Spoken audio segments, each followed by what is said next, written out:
चिराग पासवान कितना और लालची हो सकता है। उस अकेले सांसद पे मेरे प्रधानमंत्री ने विश्वास करके 5 सीटें लड़ने के लिए दी।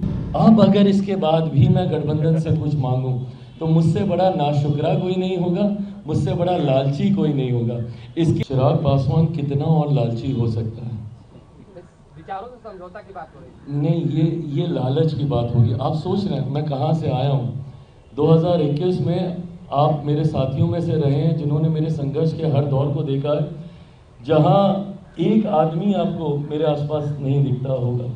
संभवतः कहीं कार्यक्रम करना है तो 10 लोग कहाँ से आएंगे, कौन उस व्यवस्था को तैयार करेगा। ये मुट्ठी भर लोग जो हमारे साथ थे वो इन चीज़ों को ऑर्गेनाइज करने का काम करते थे। ऐसे में 2024 में अकेले सांसद की पार्टी, और जिसकी पार्टी को 2021 में तोड़ दिया गया था, उसे घर परिवार से निकाल दिया गया था, उस अकेले सांसद पे मेरे प्रधानमंत्री ने विश्वास करके 5 सीटें लड़ने के लिए दी।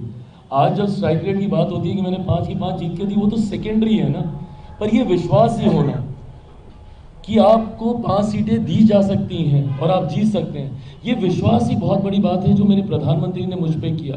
उसके बाद उनके विश्वास पे मैं खरा उतरा, वो सेकेंडरी था। 5 सांसद मेरे जीते, 1 सांसद वाली पार्टी के 0 में 1 विधायक बोलने लगा था, बट जो जीते भी थे वो भी दूसरी तरफ चले गए थे। तो 0 विधायक वाली पार्टी को 29 सीटें दे दी जाती हैं चुनाव लड़ने के लिए।